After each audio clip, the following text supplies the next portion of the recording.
The Seven Seals, Global Events Unfolding Now. The seven seals in Revelation 6 represent a sequence of end times events that many believe are being fulfilled in 2025.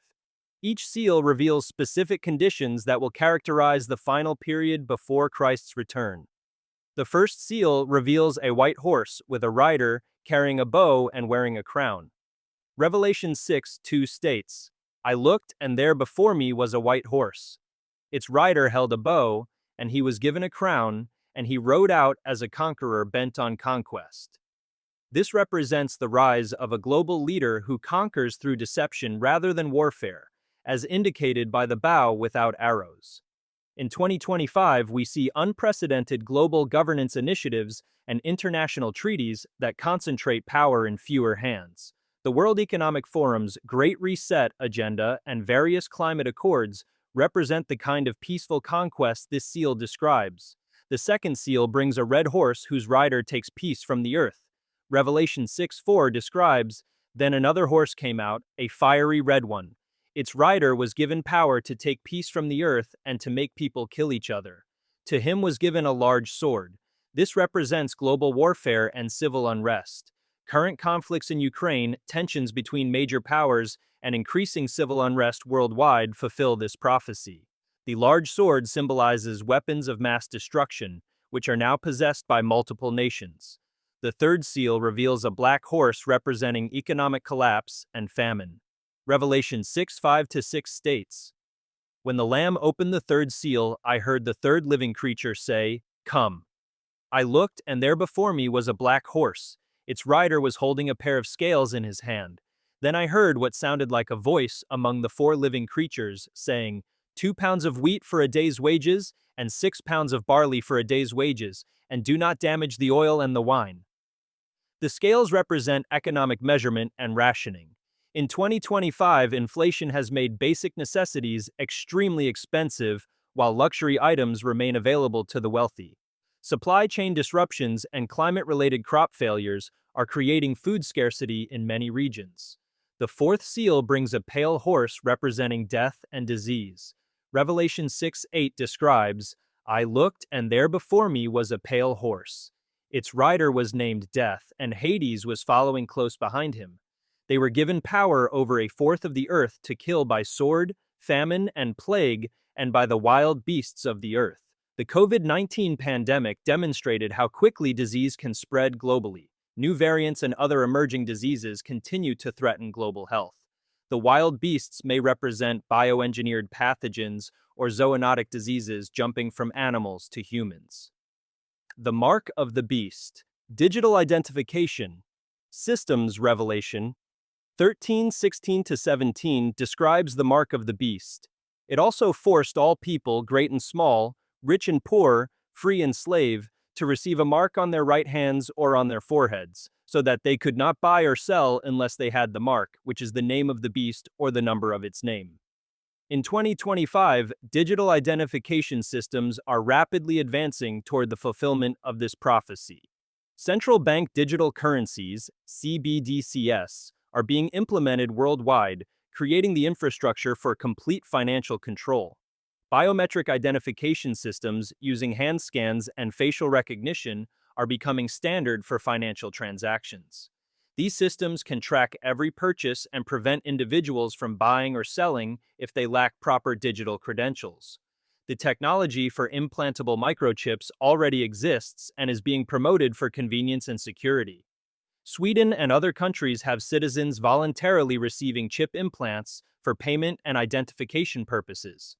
Social credit systems, pioneered in China, demonstrate how digital identification can control behavior by restricting access to services based on compliance with government directives. The two witnesses, prophetic ministry in the end times. Revelation 11:3-6 describes two witnesses who will prophesy during the tribulation. "And I will appoint my two witnesses, and they will prophesy for 1,260 days, clothed in sackcloth. They are the two olive trees and the two lampstands, and they stand before the Lord of the earth.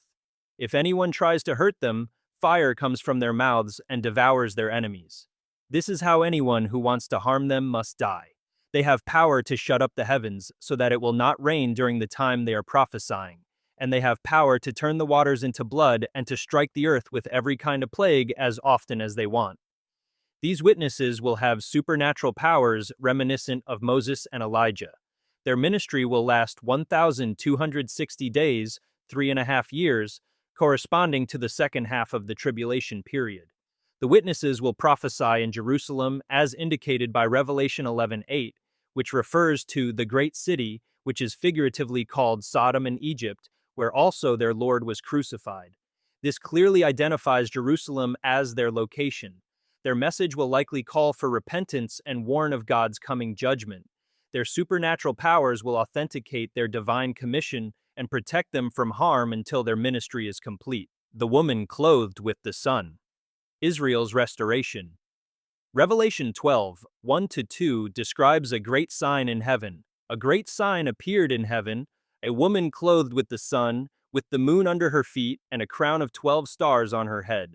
She was pregnant and cried out in pain as she was about to give birth. This woman represents Israel, as indicated by the 12 stars symbolizing the 12 tribes. The sun, moon, and stars recall Joseph's dream in Genesis 37:9-10, where these celestial bodies represented his family.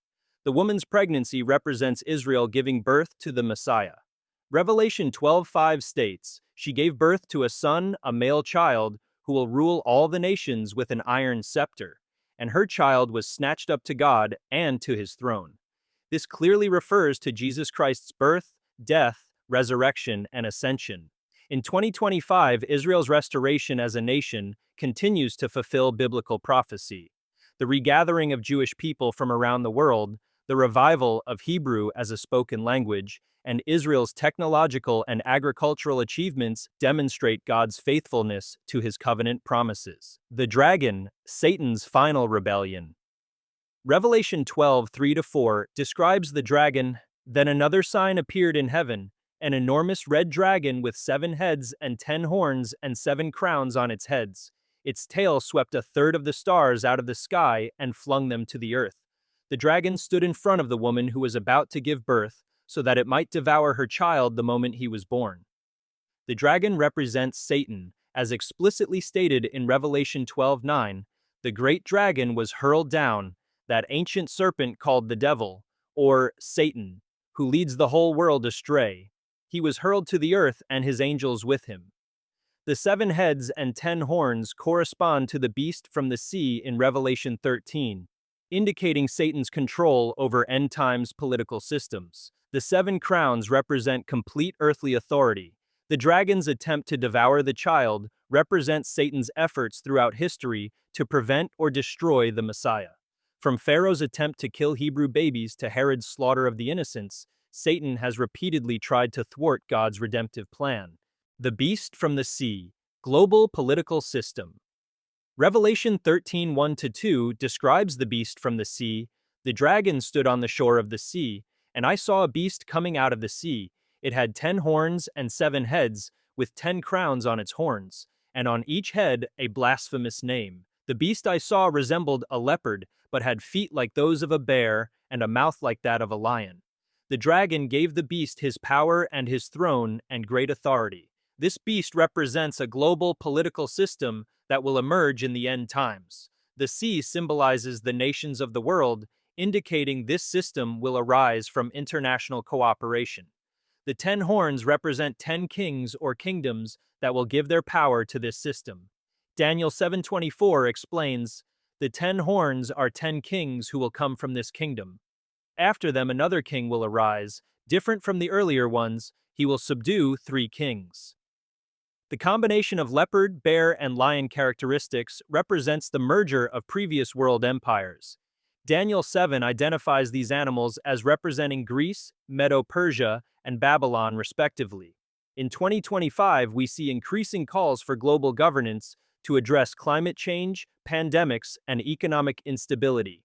International organizations are gaining unprecedented authority over national sovereignty. The beast from the earth. Religious deception. Revelation 13:11-12 describes a second beast. Then I saw a second beast coming out of the earth. It had two horns like a lamb, but it spoke like a dragon. It exercised all the authority of the first beast on its behalf, and made the earth and its inhabitants worship the first beast, whose fatal wound had been healed. This beast represents a religious system that will promote worship of the political beast. Its lamb-like appearance suggests it will appear Christian or benevolent, but its dragon-like speech reveals its satanic nature. The beast from the earth will perform great signs and wonders to deceive people. Revelation 13:13-14 states, "And it performed great signs, even causing fire to come down from heaven to the earth in full view of the people. Because of the signs it was given power to perform on behalf of the first beast, it deceived the inhabitants of the earth." In 2025, we see increasing religious syncretism and the promotion of universal spirituality that denies the exclusivity of Christ. Interfaith movements and the merging of Christianity with other belief systems prepare the way for this end times religious deception. The seven bowls, final judgments. Revelation 16 describes seven bowls of God's wrath that will be poured out during the tribulation. These represent the final judgments before Christ's return. The first bowl causes painful sores on those who have the mark of the beast. Revelation 16:2 states, "The first angel went and poured out his bowl on the land, and ugly festering sores broke out on the people who had the mark of the beast and worshipped its image. The second and third bowls turned the sea and fresh water into blood, killing all sea life and making water undrinkable." This represents environmental catastrophe on an unprecedented scale. The fourth bowl intensifies the sun's heat, causing people to be scorched. This could represent solar flares, ozone depletion, or other cosmic phenomena that increase radiation exposure. The fifth bowl brings darkness to the beast's kingdom, causing people to gnaw their tongues in agony. This supernatural darkness will be accompanied by intense pain. The sixth bowl dries up the Euphrates River to prepare the way for the kings from the east. This facilitates the gathering of armies for the final battle of Armageddon. The seventh bowl brings the greatest earthquake in history, destroying cities and islands. Revelation 16:19-21 describes, "The great city split into three parts, and the cities of the nations collapsed. God remembered Babylon the Great and gave her the cup filled with the wine of the fury of his wrath. Every island fled away, and the mountains could not be found. From the sky, huge hailstones, each weighing about 100 pounds, fell on people, and they cursed God on account of the plague of hail because the plague was so terrible." Babylon, the great global economic system. Revelation 17-18 describes Babylon the Great, representing the end times economic system. Revelation 18:2-3 declares, "Fallen, fallen is Babylon the Great. She has become a dwelling for demons and a haunt for every impure spirit, a haunt for every unclean bird, a haunt for every unclean and detestable animal. For all the nations have drunk the maddening wine of her adulteries. The kings of the earth committed adultery with her, and the merchants of the earth grew rich from her excessive luxuries." Babylon represents a global economic system characterized by materialism, luxury, and moral corruption. The merchants of the earth will mourn its destruction because their wealth depended on this system. Revelation 18:11-13 lists the commodities traded in this system. The merchants of the earth will weep and mourn over her because no one buys their cargoes anymore. Cargoes of gold, silver, precious stones and pearls, fine linen, purple, silk, and scarlet cloth, every sort of citron wood, and articles of every kind made of ivory, costly wood, bronze, iron, and marble, cargoes of cinnamon and spice, of incense, myrrh, and frankincense, of wine and olive oil, of fine flour and wheat, cattle and sheep, horses and carriages, and human beings sold as slaves.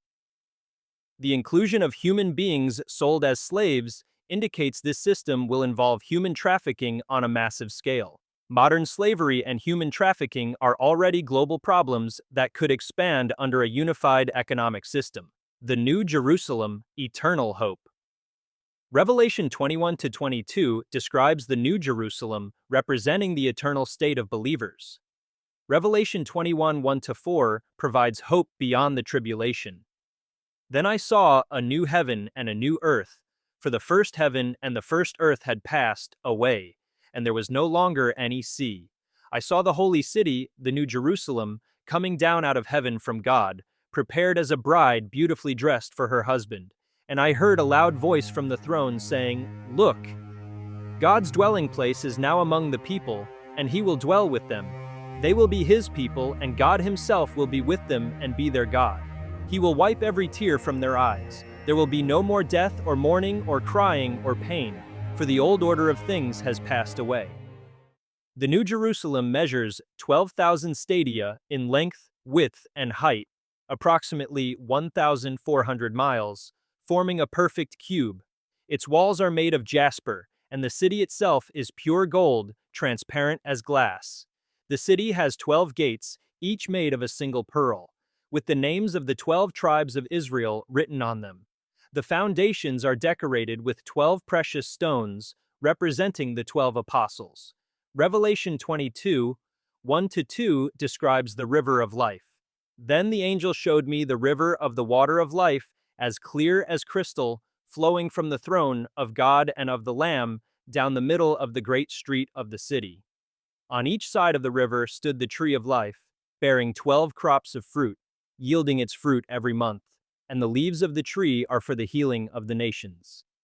This eternal city represents the ultimate fulfillment of God's promises to his people. While the symbols in Revelation describe coming judgment and tribulation, they ultimately point to the hope of eternal life with God in perfect peace and joy.